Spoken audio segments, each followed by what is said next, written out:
يا أيها الذين آمنوا اتقوا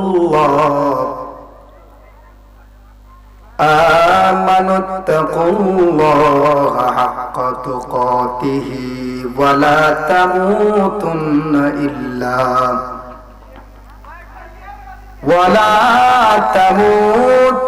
إلا وأنتم مسلمون صدق الله العظيم وصدق رسوله النبي الحبيب الكريم إن الله وملائكته يصلون على النبي يا أيها الذين آمنوا صلوا عليه وسلموا تسليما اللهم سيدنا مولانا محمد وعلى آله مولانا محمد لا إله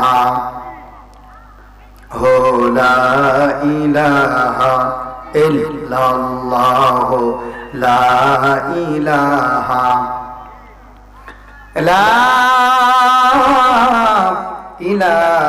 إلا الله محمد رسول الله সাল্লাল্লাহু আলাইহি ওয়াসাল্লাম। সকলে জবান খুলে উচ্চ আওয়াজে পড়ি আলহামদুলিল্লাহ। লাখ কোটি দরুদ ও সালাম ওই নবীজির নূরানি কদম মোবারকে, যিনি হায়াতুন নবী, জিন্দা নবী, যিনি নূর ও নবী যার আফাদ মস্তক নূরুন আলা নূর। আল্লাহ পাক রব্বুল আলামিন সেই নবীজির উম্মত হিসেবে আমাদেরকে কবুল করেছেন, আমাদেরকে সুস্থতার সাথে আমাদেরকে আজ কাকুরাকান্দি পশ্চিমহাটি গাউসিয়া সুন্নিয়া যুব সংঘের এই মাহফিলে আসার বসার তৌফিকটুকুন দান করেছেন। এই জন্য জবান খুলে মোহব্বত নিয়ে আবারও পড়ি আলহামদুলিল্লাহ। সম্মানিত আমার প্রিয় ভাইয়েরা, সময় অল্প কিছুক্ষণ পরে এশারের আজান হবে। এশারের নামাজের পর থেকে ধারাবাহিকভাবে আমাদের দাওয়াতি মেহমানগণ আলোচনা করবেন।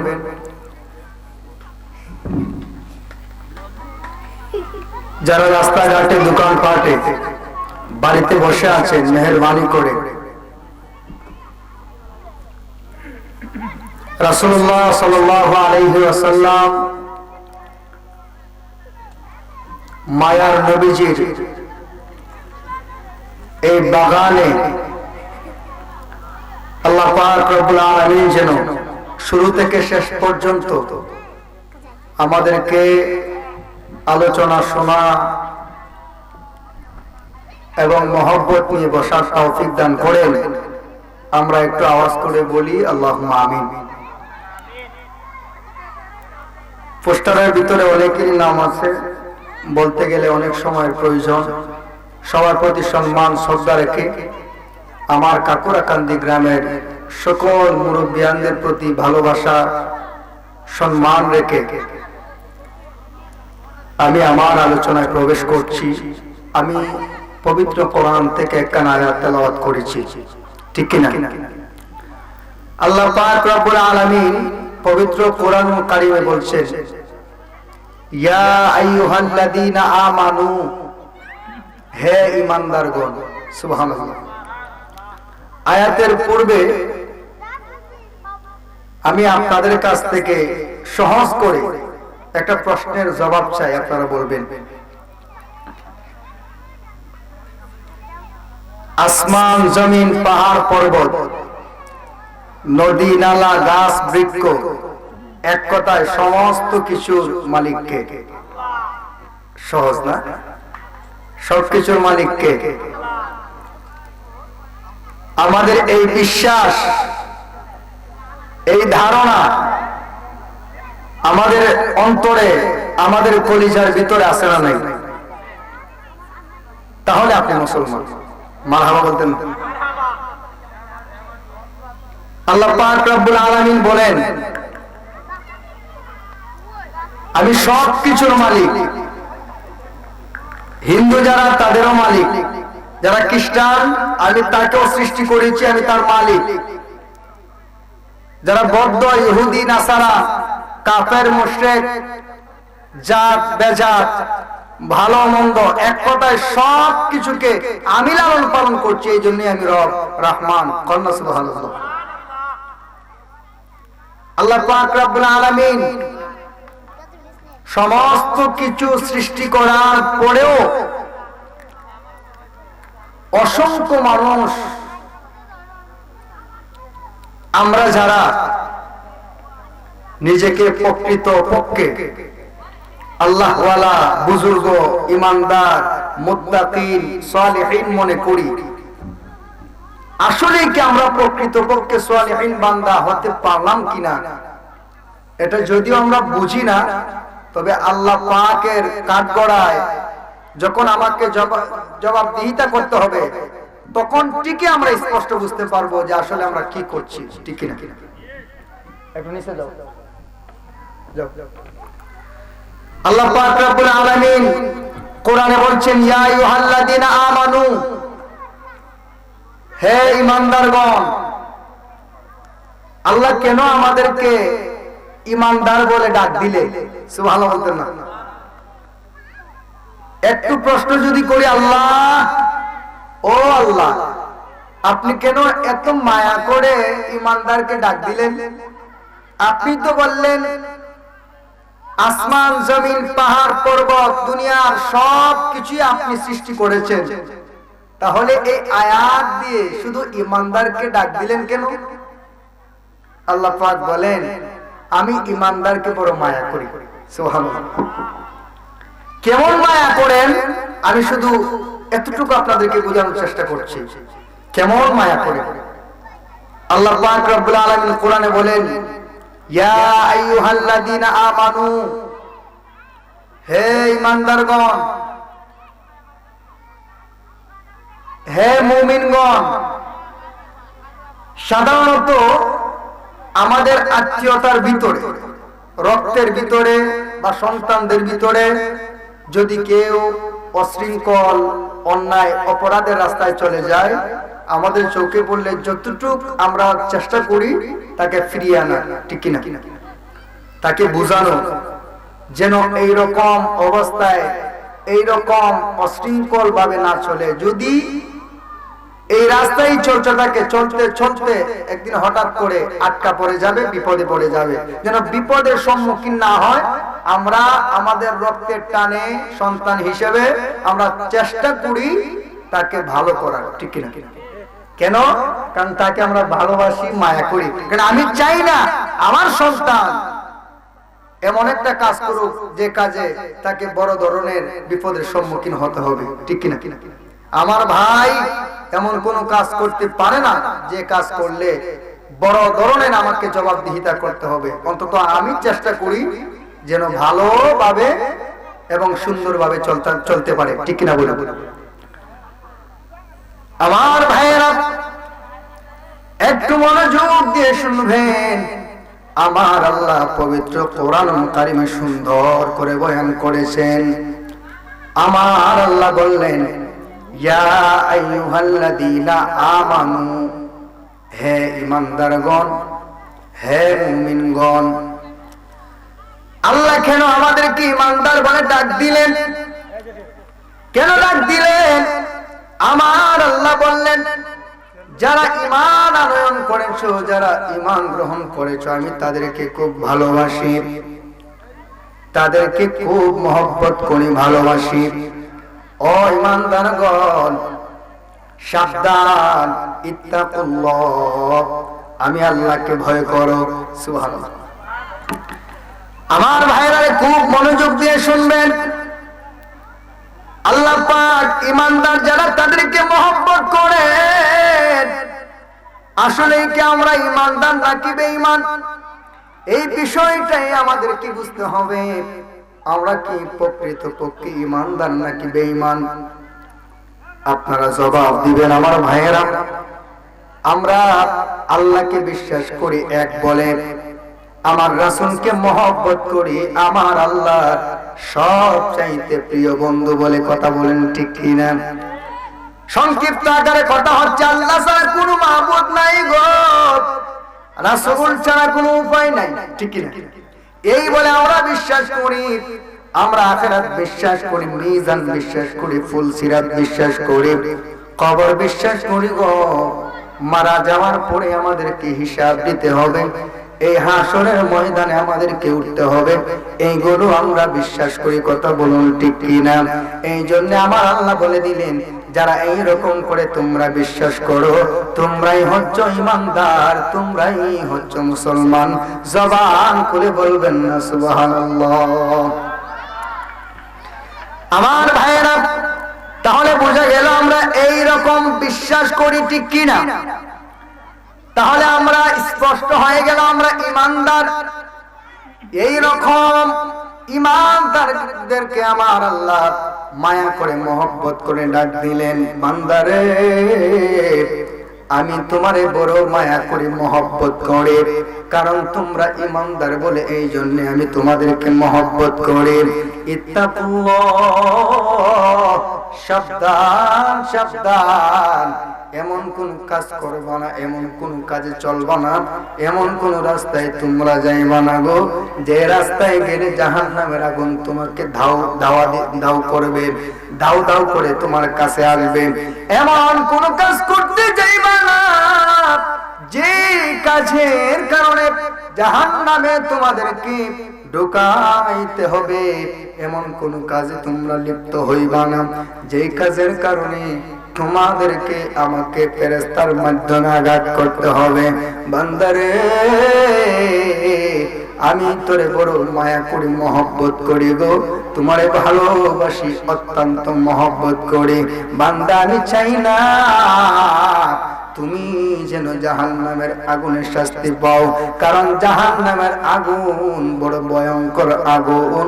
এই জাহান্নামের আগুন দুনিয়ার কেউ দেখে নাই রে, এই জাহান্নামের আগুন আমার মায়ার নবীজি দেখেছেন। আমার মায়ার নবীজি বললেন, ও আমার উম্মতেরা রে, সাবধান সাবধান হয়ে যাও, জাহান্নামের আগুন এত ভয়ঙ্কর আগুন। হাসরের ময়দানে যখন জাহান্নাম দৌড়ে আসবে গো, তখন জাহান্নামকে কেউ আটকাতে পারবে না। ৭০,০০০ শিকল লাগানোর পরেও সেই জাহান্নামকে আটকানো যাবে না। এই জন্য আমার আল্লাহ রাসূল সাল্লাল্লাহু আলাইহি ওয়াসাল্লাম আমাদেরকে হুঁশিয়ার সাবধান করে দিলেন। আমার আল্লাহ পবিত্র কোরআন কারিমে আমাদেরকে হুঁশিয়ার করে দিলেন, ইত্তাকুল্লাহ, আমাকে ভয় করো, আমাকে ভয় করো, সাবধান সাবধান। যদি আমাকে ভয় না করো তাহলে কিন্তু তোমরা অন্যায় করে ফেলবা। আর যদি আমি আছি বলে বিশ্বাস করো, আমার জাহান্নাম আছে বলে যদি বিশ্বাস করো, তাহলে অবশ্যই তুমি জাহান্নামের কোনো কাজ করতে পারো না। আমার ভাইরা রে, খুব মনোযোগ দিয়ে শুনবা গো, আমার আল্লাহ কেমন মায়া করেন, কেমন মহব্বত করেন আমার আল্লাহ। আমি যে কি করছি কেউ দুনিয়ার কোনো মানুষ দেখতে পারেন, আমার আল্লাহ দেখতে পারেন। আমি কি করব দুনিয়ার কেউ জানেন, আমার আল্লাহ জানেন। বন্ধুরে, ও আমার পর্দার আড়ালের আম্মা জানেরা, একটু মনোযোগ দেন না গো আমার আম্মা জানেরা। আমার আল্লাহ বললেন, उसी ने सब चीजें को पैदा किया, वही सब का क्वल है, उस जैसा और कोई नहीं, वही सबसे बड़ा बादशाह है। আমার আল্লাহ হচ্ছেন আলিমুম বিদাতিস সুদূর।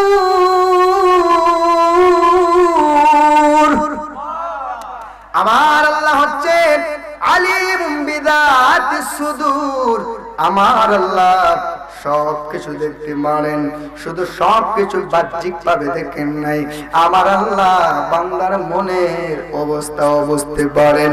এই জন্য আমার আল্লাহ আমাদেরকে মায়া করে সাবধান করছেন, বান্দারে আমি চাই না তোমরা যেন জাহান্নামের আগুনে শাস্তি পাও। এই জন্য আমার আল্লাহ ইত্তাকুল্লাহ বলে আমার আল্লাহ আমাদেরকে সাবধান করেছেন। ইয়া আইয়ুহাল্লাযীনা আমানু, এরপর অংশ আমার আল্লাহ বলছেন ইত্তাকুল্লাহ। আল্লাহু আকবার। আল্লাহ পাক বলছেন ইত্তাকুল্লাহ, আমাকে ভয় করো। ইত্তাকুল্লাহ, আমাকে ভয় করো। হাক্কা তুকাতিহি, ভয়টা করার মতো করো। সুবহানাল্লাহ। আমরা যদি প্রশ্ন করি আল্লাহ গো, ও দয়ার আল্লাহ, ও মায়ার আল্লাহ, আমরা তো আপনাকে ভয় করে ইমানদার হয়েছি, আমরা তো আখিরাত না দেখে ইমানদার হয়েছি, বিশ্বাস করেছি হাসরের মিজানে আমাদেরকে উঠতে হবে, হাসরের ময়দানে আমাদেরকে জবাব দিতে হবে। আল্লাহ গো, কখনো দেখি নাই, আমরা না দেখি শুধু আমার মায়ার নবীজির জবান মোবারকের কথায় বিশ্বাস করেছি, আমরা তো ইমানদার, আপনাকে ভয় করি। আমার আল্লাহ বললেন, ও বান্দা, যদি ভয় করতে গো তাহলে কখনো তোমার জবান দ্বারা কোনো মানুষকে কষ্ট দিতে পারতা না। যদি তুমি ভয় করতা, ইমানদার প্রকৃত পক্ষে হয়ে যাইতাম, তাহলে কখনো তোমার দ্বারা কোনো মানুষ আঘাতপ্রাপ্ত হয়ে যেত না। তুমি যদি প্রকৃত পক্ষে ইমানদার দাবি করো, তাহলে সাবধান সাবধান, কোন মানুষের উপরে তুমি জুলুম করতে পারবা না, কোন মানুষের পিছনে নিন্দা করতে পারবা না। আপনারা বলেন তো, বর্তমান সমাজে আমরা অধিকাংশ মানুষের দিকে আমরা তাকাইলেই বুঝতে পারি, তারা সামনাসামনি আসলে আপনাকে সম্মান করবে, অনেক ভালোবাসা দেখায়, পিছনে পিছনে কিন্তু বদনাম করে, পিছনে পিছনে কিন্তু অনেক কিছু বলে, বলতে বলতে এমন পর্যায়ে চলে যায় তারা বুঝে না। যদি বুঝতো, আমার রাসূল বলেন সবচাইতে নিকৃষ্ট মনের কাজ হলো যারা অন্য ইমানদারের পিছনে চুকল করে আর গিবত গায়, তারপর নিন্দা করে, এই সমস্ত নোংরা মানুষ সবচাইতে খারাপ। আমার ভাইরা রে, সবচাইতে জঘন্যতম কাজ মানুষের সমালোচনা করা, ঠিক কি না? আল্লাহ রাসূল বলেছেন, যারা মানুষের পিছনের সমালোচনা করে, মানুষকে নিয়ে পড়ে তাকে নিন্দা করে, তার বয়স কি, সে ভবিষ্যতে চলবে কি রকম, তার নিজেকে নিয়ে কোনো চিন্তার ভাবনার কোনো প্রয়োজন মনে করে না, অন্য আরেকজনকে নিয়ে তার সময় নষ্ট করতেছে। আল্লাহ নবী বললেন, এই রকম মানুষদেরকে আমি সুপারিশ করব না, কারণ তারা মুনাফিক, আর এই মুনাফিকের স্থান হবে জাহান্নামের সবচাইতে নিম্নমানের স্থান। আল্লাহ পবিত্র কোরআন কারিমে বলেছেন, ইন্নাল মুনাফিকিনা ফিদ দারকিল আসফালি মিনান নার। আমার আল্লাহ বলছেন, সাবধান সাবধান, এমন কাজ করবা না যে কাজে তোমাকে জাহান্নামের দিকে ডাকে, এমন কোন কাজ করতে যাইবা না যেই কাজে তোমাকে বিপদের সম্মুখীন বানিয়ে দেয়। আমরা যদি বুঝতাম, তাহলে কখনো কোনো মানুষের সম্পদের প্রতি হাত দিতাম না। আমরা যদি বুঝতাম, তাহলে কোনো মানুষের পিছনে আমরা বদনাম করতাম না। আমরা যদি বুঝতাম, তাহলে কখনো কোনো মানুষের প্রতি জুলুম করতাম না। আমরা যদি বুঝতাম, তাহলে কখনো সুদের প্রতিও নজর দিতাম না। সঠিক বুঝ আর ইমানদার যদি, ইমানের পাওয়ার যদি আমাদের ভিতরে থাকতো, বাংলাদেশের ভিতরে অসংখ্য মানুষ যারা রাসূলের বিরুদ্ধে কথা বলে, সুন্নতের বিরুদ্ধে কথা বলে, কখনো আমরা করে বসে থাকতে পারতাম না গো। যদি প্রকৃত ইমানদার হতাম, তাহলে অবশ্যই ইমানের পাওয়ার আর জজবা দেখে আমরা তলোয়ারটা হাতে নিয়ে এই বেঈমানদের বিরুদ্ধে রুখে দাঁড়াইতাম। জবান খুলে বলবেন না ঠিক কি না? আমার ভাইরা, এই জন্য আমার আল্লাহ বললেন, হাক্কা তুকাতিহি, ভয়টা করার মতো করো। আল্লাহু আকবার। আল্লাহ কিন্তু কোরআনে স্পষ্ট করে বলছেন হাক্কা তুকাতিহি, ভয়টা করার মতো করো, এমন ভাবে করো মনে করবা আল্লাহ একদম তোমার কাছাকাছি সব কিছুই দেখছেন। আমার আল্লাহ দুনিয়ার কোনো মানুষ দেখে নাই, আমার আল্লাহ কিন্তু দেখছেন। এইরকম ভয় তোমাকে করতে হবে, জাহান্নামের ভয় তোমাকে করতে হবে, জবাবদিহিতার ভয় তোমাকে করতে হবে। এইরকম ভয় নিয়ে যদি তুমি চলো, আমার আল্লাহ বললেন, তাহলে কখনো তোমাকে অপরাধ তোমাকে গ্রাস করতে পারবে না, বিপদের সম্মুখীন বানিয়ে দিতে পারবে না। আমার আল্লাহ বললেন, যারা সঠিক রাস্তায় চলে গো, তার পিছনে হাজার মানুষ, হাজার হাজার মানুষ যদি তার পিছু টানে, তাকে নিয়ে হাজার নিন্দা করো, তারপরেও চুল পরিমাণ ব্যতিক্রম করতে পারবে না। যদি সে তার সঠিক রাস্তায়, আমার রাস্তায়, আমাকে পাওয়ার আশায় যদি চলে, তার সঙ্গে কেউ না থাকুক, একমাত্র আমি আল্লাহ আছি। আর আওয়াজ করে বলবেন না সুবহানাল্লাহ। وَاعْلَمُوا أَنَّ اللَّهَ مَعَ الْمُتَّقِينَ।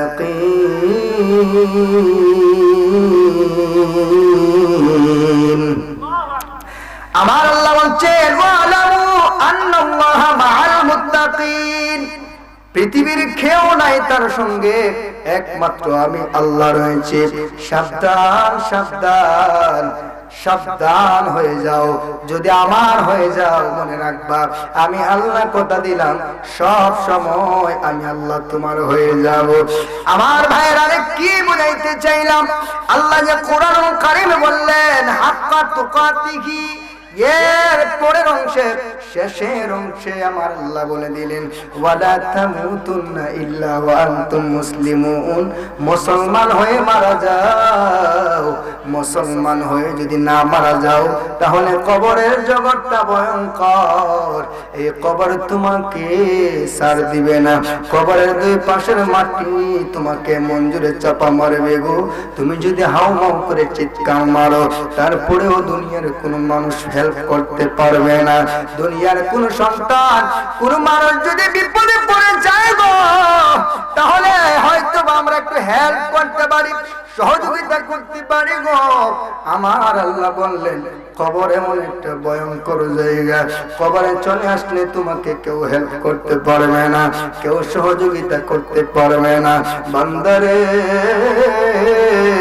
ওয়ালা তামুতুন্না ইল্লা ওয়া আনতুম মুসলিমুন, তুমি মুসলমান ঈমানদার হয়ে কবরে আসো। যদি ঈমান নিয়ে কবরে আসতে পারো গো, তাহলে তোমার কবরের প্রত্যেকটা গাত আমি আল্লাহ সহজ করে দেব। জবান খুলে বলবেন না সুবহানাল্লাহ।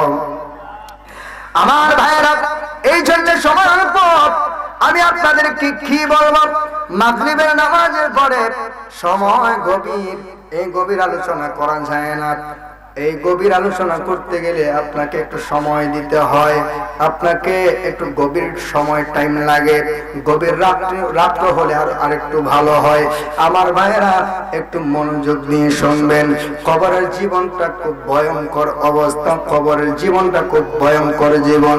আমার ভাইয়েরা, কেন আল্লাহ বললেন ওয়ালা তামুতুন্না ইল্লা ওয়া আনতুম মুসলিমুন? কেন আমার আল্লাহ এই আয়াতের পরের অংশে কেন বললেন মুসলমান হয়ে আসো? আমরা তো যারা আসছি সবাই তো মুসলমান। আল্লাহ এই আয়াতের প্রথম অংশ বললেন ইয়া আইয়ুহাল্লাযীনা আমানু, হে ঈমানদারগণ। আমাদের কি বললেন? আবার তোমরা ভয় করো। আমরা বলছি আল্লাহ আপনাকে তো ভয় করি। আল্লাহ বললেন ভয়টা তো ভয়ের মতো হয় না, হাক্কা তুকাতিহি, ভয়টা করার মতো করো। ওয়ালা তামুতুন্না ইল্লা ওয়া আনতুম মুসলিমুন। বন্ধুরে বন্ধুরে, আমার আল্লাহ ঈমানদার মুসলমানদের কি বললেন? মুসলমান, তোমরা মুসলমান হয়ে মারা যাও, মুসলমান হয়ে কবরে আসো। কেন এইরকম কথা বললেন? তার মানে স্পষ্ট হয়ে গেলাম গো, এই মুসলমানের মধ্যেও দুই রকমের মুসলমান আছে। জবান খুলে বলবেন না ঠিক কিনা? আমার ভাইয়েরা, এই আয়াত থেকে আমরা একদম স্পষ্ট হয়ে গেলাম, কি স্পষ্ট হয়ে গেলাম। কেন বললেন আমার আল্লাহ মুসলমান যারা তাদেরকে কেন বললেন মুসলমান হয়ে আসো? কেন বললেন? মুসলমান তো মুসলমান, আবার মুসলমান কেন মুসলমান হয়ে কবরে যাবে? তার মানে বোঝা গেল গো, এই মুসলমানের ভিতরে নামদারি লেবাসদারি মুসলমান লুকিয়ে আছে। বোঝা গেল এই কারবালার ইতিহাসের দিকে তাকাইলে আমরা দেখতে পারি এই মুসলমানের মধ্যে দুই রকমের মুসলমান। এক রকমের মুসলমান হচ্ছে নামে মুসলমান, যারা ইমাম হুসাইনকে শহীদ করেছিল, ইয়াজিদি মুসলমান যাদেরকে বলা হয়। আর যারা প্রকৃত পক্ষে মুসলমান তারা হচ্ছে হুসাইনি মুসলমান। আমার ভাইয়েরা, এই মুসলমানদের ভিতরে এই ব্যতিক্রম মুসলমানদেরকে কিভাবে আপনি বুঝবেন? আল্লাহু আকবার। এই বোঝার দৃশ্যটা, বোঝার বিষয়টা আমরা যখন ইমামদের ইতিহাস পড়ি, আমরা যখন সাহাবাদের ইতিহাস পড়ি, তখন আমরা স্পষ্ট ভাবে বুঝতে পারি যে মুসলমানের ভিতরেও নামধারী কিছু মুসলমান রয়েছে। বন্ধুরে বন্ধুরে, ও আমার কাকুরা কান্দির আব্বারা, আমার মায়েরা একটু মনোযোগ দিয়ে শুনবেন। ইমাম আজম আবু হানিফা রাহমাতুল্লাহি আলাইহি বলেন, এই মুসলমানের ভেতরে নামদারি কিছু মুসলমান আছে গো, তোমরা দেখবা না, দেখবা না।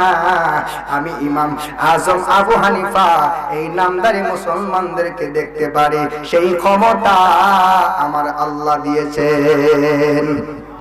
আরো আওয়াজ করে বলবেন না সুবহানাল্লাহ। কখনো তোমাকে যদি ভুলি,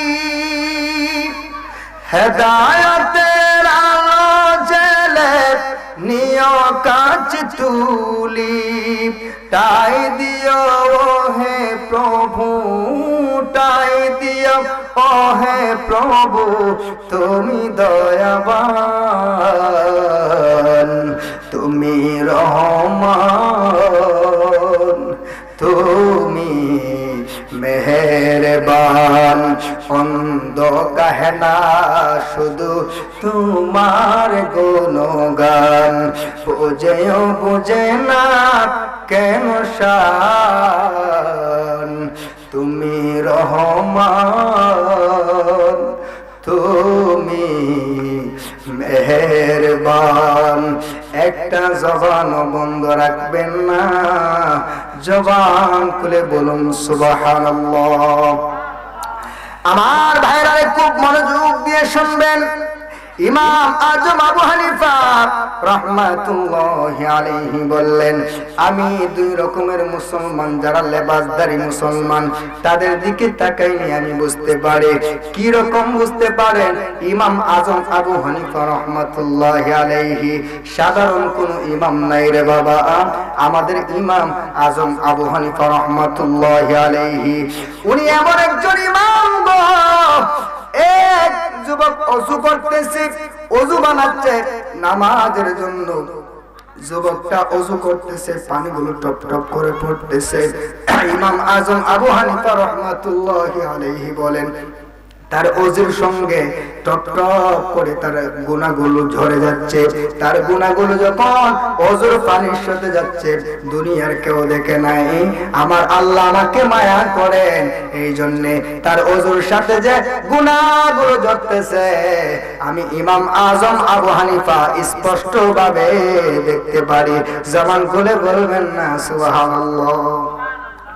আমার ভাইরা একটু মনোযোগ দিয়ে শুনেন। ইমাম আজম আবু হানিফা রাহমাতুল্লাহি আলাইহি জুমাত এই শুক্রবার দিনে দেখবেন ইমাম সাহেব হুজুর খুতবা দেয় মিম্বরে বসে। কথা বলেন ঠিক কি না? মিম্বরে বসে আমার হুজুর আজম আবু হানিফা রাহমাতুল্লাহি আলাইহি সুন্দর করে বয়ান করলেন। বয়ানের পরে যখন খুতবা দিবেন, ইমাম আজম আবু হানিফা রাহমাতুল্লাহি আলাইহি প্রায় সময় উনি রুমাল দিয়ে হুজুরের মাথাটা ঢেকে উনি খুতবা দেন। এক যুবক হঠাৎ করে আমি সংক্ষিপ্ত করে দিচ্ছি, সময় অল্প, এই জন্য তাড়াহুড়া করে বয়ান করছি, একটু মনোযোগ দিয়ে শুনেন। ইমাম আজম আবু হানিফা রাহমাতুল্লাহি আলাইহি উনি সব সময় খুতবা দিলে রুমাল দিয়ে ওনার মাথাটা ঢাকতেন। ওনাকে এক যুবক একদিন প্রশ্ন করে ফেলল, হুজুর, ও হুজুর, আপনার কাছ থেকে জানতে চাই, আমার জীবনে আমি বহুত মসজিদে নামাজ পড়লাম, দেখলাম না কোনো ইমাম সাহেব হুজুর খুতবা দেওয়ার সময় রুমাল দিয়ে মাথাটা ঢেকে ফেলে। ও হুজুর, আমরা জানতে চাই গো, আপনি এত বড় একজন ইমাম, এত বড় একজন আলেম হওয়ার পরেও আপনি কেন খুতবা দেওয়ার সময় আপনার চেহারাটা আপনি ঢেকে ফেলেন? ও হুজুর, আপনি তো আলোচনার ভিতরে বলেছিলেন আলেমদের চেহারার দিকে তাকাইলে গুনাহ মাফ হয়ে যায়, আলেমদের চেহারার দিকে তাকাইলে গুনাহ মাফ হয়ে যায়। হুজুর, আপনি তো একজন হক্কানি আলেম, আপনার চেহারা আমরা দেখতে চাই, আমরা দেখতে পারি না। আমার প্রশ্ন হচ্ছে, আপনার চেহারাটা ডেকে কেন আপনি খুতবা দেন? সেই প্রশ্নের জবাব আমার মনে জাগছে, সেই প্রশ্নের জবাব আমি আপনার কাছ থেকে জানতে চাই। জবান খুলে বলবেন না সুবহানাল্লাহ? ইমাম আজম আবু হানিফা রাহমাতুল্লাহি আলাইহি বললেন, ও বাবা, তুমি জানতে চাও আমি কেন খুতবা দেওয়ার সময়ে রুমাল দিয়ে মাথা ঢাকি? তাহলে আজ এই পবিত্র শুক্রবার হঠাৎ করে প্রশ্ন করার কারণে তো বাবা গো, সময় অল্প, আমাদের সময় হয়ে গেছে, পরের সপ্তাহে আসবা, আমাকে প্রশ্ন করবা, তোমার এই প্রশ্নের জবাব আমি আগামী সপ্তাহে শুক্রবারে দিয়ে দিব। জবান খুলে বলবেন না সুবহানাল্লাহ? আমার ভাইরা, সংক্ষিপ্ত আকারে বলছি, একটু মনোযোগ দেন। আগামী সপ্তাহে শুক্রবার যখন চলে আসলো, সেই শুক্রবারে এই যুবকটা দাঁড়িয়ে হুজুরকে প্রশ্ন করলো, হুজুর, আমি জানতে চাই গো, গত সপ্তাহে প্রশ্নকারী আমি যুবক আপনার কাছে আসলাম, হুজুর আপনি বলেন না, আপনি তো বলছিলেন এই সপ্তাহে আমার জবাব দেবেন, কি জবাব দেব বলো? এই যুবকটা প্রশ্ন করলো, হুজুর আপনি বলেছিলেন হুজুর রুমাল দিয়ে মুখ ঢাকার কারণ আমাকে বলবেন। হুজুর বললেন, বাবা সমস্যা নাই, আমার কাছে আসো।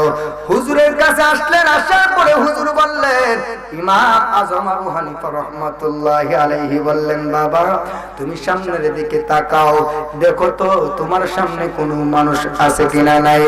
এই যুবকটা বলে, হুজুর, ও হুজুর, আমি সামনে তাকাইলাম, হাজার হাজার মানুষ দেখলাম, ডাইনে তাকাইলাম আমি দেখলাম মানুষ, বামে তাকাইলাম আমি দেখলাম মানুষ।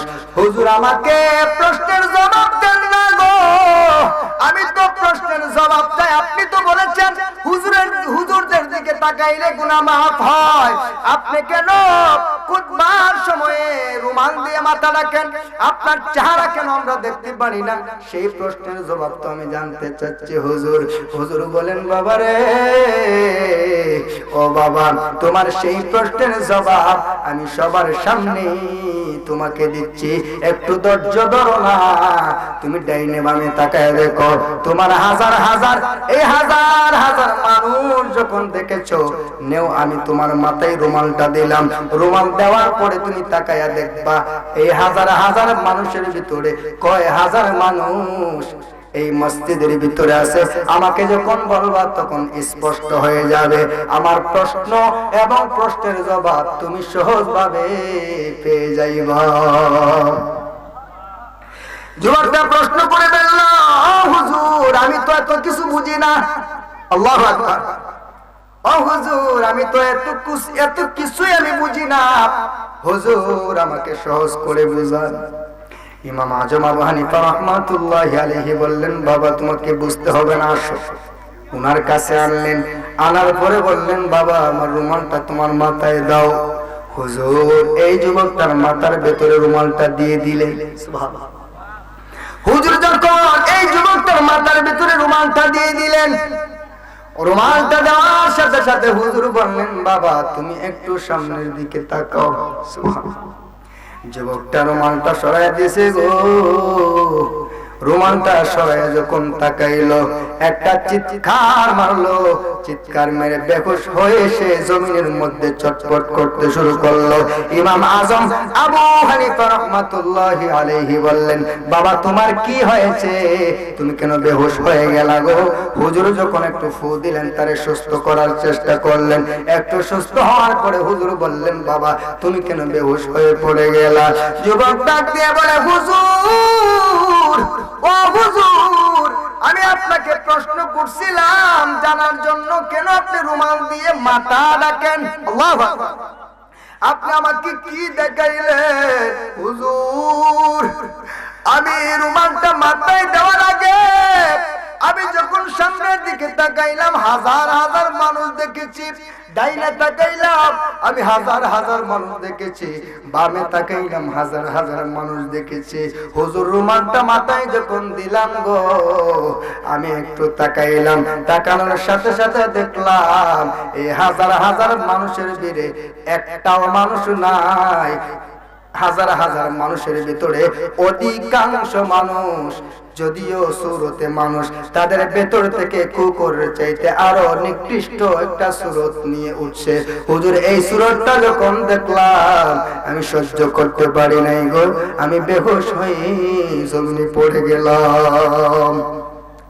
হুজুর তখন বললেন, ও বাবা তোমার প্রশ্নের জবাব পাইছনি? ওই হুজুর কিভাবে প্রশ্নের জবাব পাইলাম? হুজুর বললেন, আমি সহজ করে তোমাকে বুঝাচ্ছি, তুমি বুঝো।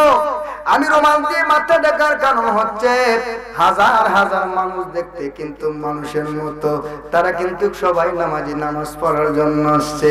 এই মসজিদের ভিতরে মানুষের সুরতে এইরকম কুকুরের চাইতে আরো নিকৃষ্ট সুরত কেউ দেখে নাই গো। আমি আজম আবু হানিফার চৌকের দৃশ্যে পড়ে, এই জন্য আমি চাই না কুকুরের চাইতে নিকৃষ্ট সুরতের মানুষের প্রতি আমার নজর পড়ুক। জবান খুলে বলবেন না আল্লাহু আকবার। এই জন্য ইমাম আজম আবু হানিফা বলেন, এই জন্য আমি রুমালটা আমার মাথায় দেই। আল্লাহু আকবার। ইমাম আজম আবু হানিফা রাহমাতুল্লাহি আলাইহি বললেন, এই জন্য আমি আমার রুমালটা আমার মাথায় দেই। আমার যুবক বাবা তুমি শুনে যাও, শুনে যাও, এই রকম প্রশ্ন আর কখনো করতে আইসো না। আমি জবাব দিতাম না, কারণ জবাব যদি দেই আমার মুসল্লিরা কষ্ট পাবে। কারণ এই রকম সুরত এমন ধরনের কিছু মানুষ আছে যারা মারা যাওয়ার পরেও হাসরের ময়দানে এইরকম সুরত নিয়ে উঠবে গো। এইরকম সুরত আর কেউ দেখতে পারে নাই। যুবক তোমাকে আমার আল্লাহ দেখিয়েছেন। আমার রুমালের বরকতে সাবধান, কাউকে বলতে যাইব না। যদি বলতে যাও তাহলে মানুষের মনে আঘাত পাবে, এইরকম আঘাত দেওয়া যাবে না। আমার আল্লাহ কোরআনে বললেন, ওয়ালাকাদ দারানা লিজাহান্নামা কাসীরাম মিনাল জিন্নি ওয়াল ইনস। আল্লাহু আকবার। আমার আল্লাহ বলছেন কোরআনুল কারীমের ভিতরে, ওয়ালাকাদ যারানা লিজাহান্নামা কাসীরাম মিনাল জিন্নি ওয়াল ইনস লাহুম কুলুবুন লা ইয়াফকাহুনা বিহা ওয়া লাহুম আ'য়ুনুন লা ইবসিরুনা বিহা ওয়া লাহুম আযানুন লা ইয়াসমাউনা বিহা উলাইকা কাল আন'আমি বাল হুম আদাল ওয়া উলাইকা হুমুল গাফিলুন।